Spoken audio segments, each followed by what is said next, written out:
حضور نے ارشاد فرمایا ان رسالت و نبوت قد انقطعت، رسالت اور نبوت اب ختم ہو گئی. فلا رسول بعدی ولا نبی بعدی، میرے بعد کوئی رسول بھی نہیں آئے گا، میرے بعد کوئی نبی بھی نہیں آئے گا.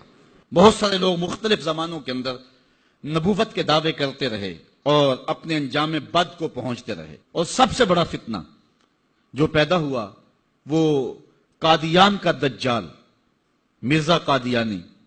پہلے تو اس نے یہ کہا کہ حضور علیہ السلام کے بعد نبوت کا اجرا ممکن نہیں ہے، اور اپنی ایک کتاب حمامۃ البشریٰ کے اندر اس نے کہا رب رحیم شان والے نے ہمارے نبی کا نام خاتم الانبیاء بغیر کسی استثناء کے رکھا ہے، اور ہمارے نبی نے لا نبی بعدی کے بیان سے اس کی تشریح کر دی ہے جو طالب علموں کے لیے بالکل واضح ہے. یہ اس نے اپنی کتاب حمامۃ البشریٰ کے اندر لکھا. اس وقت تک اس کا پروگرام نہیں تھا کہ میں نے نبوت کا دعویٰ کرنا ہے.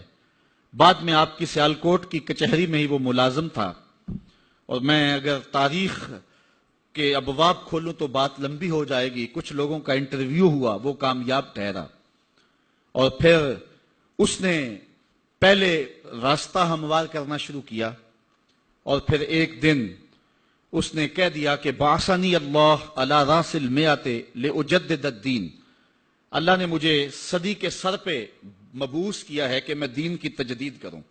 مجدد بن بیٹھا.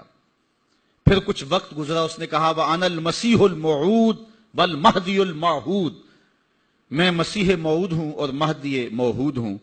یہ حقیقت الوحی کے اندر اس نے لکھا، روحانی خزائن کے اندر موجود ہے. پھر ایک دن بدبخت نے کہا کہ منم مسیح زماں و منم کلیم خدا، منم محمد و احمد کے مجتبی باشد، استغفر اللہ لعنت اللہ علی الکاذبین. اس نے کہا میں ہی مسیح زماں ہوں، میں ہی کلیم خدا ہوں، اور معاذ اللہ استغفر اللہ میں ہی محمد ہوں، میں ہی احمد ہوں کہ جو مجتبی تھے.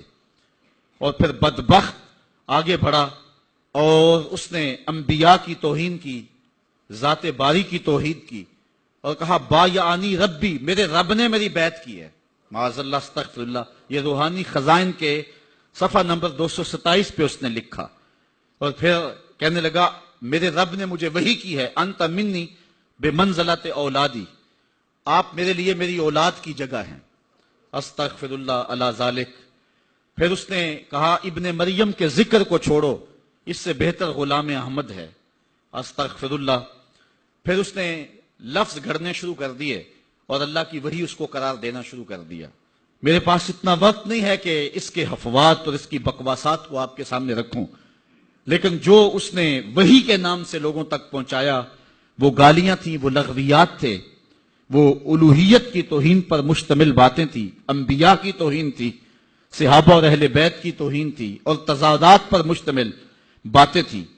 اور کیوں نہ ہو کہ یہ شخص ازلی بدبخت تھا، اور پھر اس نے یہاں تک کہا کہ جو میری بات کو نہیں مانتے اور مجھے تسلیم نہیں کرتے وہ جنگلوں کے سور اور کنجریوں کی اولاد ہیں. استغفر اللہ علی ذالک.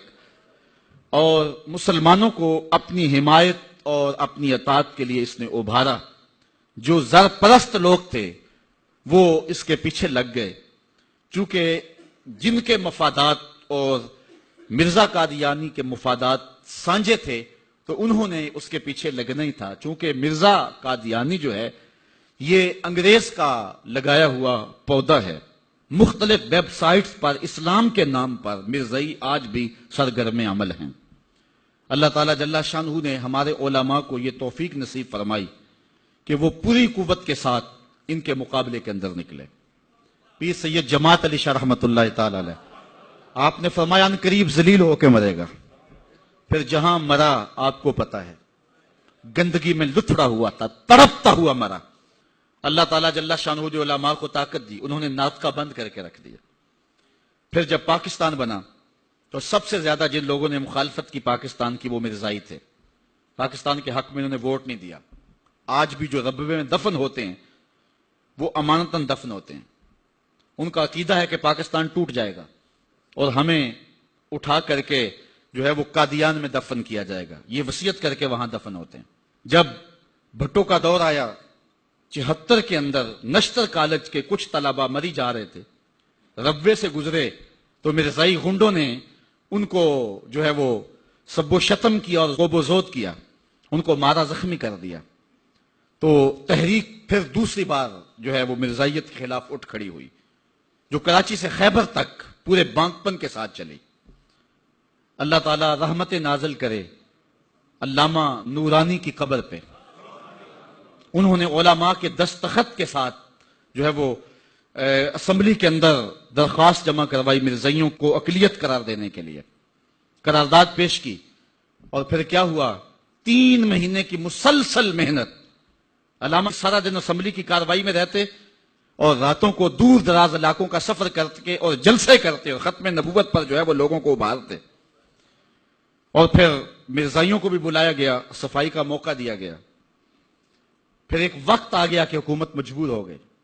مسٹر بھٹو علامہ نورانی سے کہنے لگے، نورانی صاحب یہ تو مدارس کے دارالافتاء کا مسئلہ ہے جو آپ اسمبلی میں لے آئے، یہ تو علماء کا کام ہے کہ کون کافر ہے اور کون مومن ہے، تو آپ اس کو اسمبلی کے فلور پہ لے آئے ہیں تو اس کو مدارس میں حل کرنا چاہیے تھا۔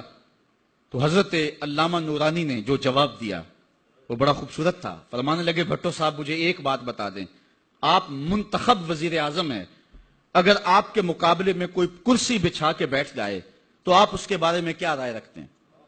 تو بھٹو کہنے لگا، یا وہ باغی ہے یا وہ پاگل ہے۔ تو کہا، بھٹو صاحب وزارت کی کرسی چھوٹی ہے، ختم نبوت کی کرسی بڑی ہے، اب جو کہتا ہے میں نبی ہوں ماننا پڑے گا، یا پاگل ہے یا باغی ہے۔ پھر وہ وقت آیا، 7 ستمبر کی شام تھی کہ اسمبلی کے فلور پر جدھر دیکھتے تھے نعرہ رسالت اور نعرہ توحید اور ختم نبوت زندہ باد کے نعرے ہی گونج رہے تھے۔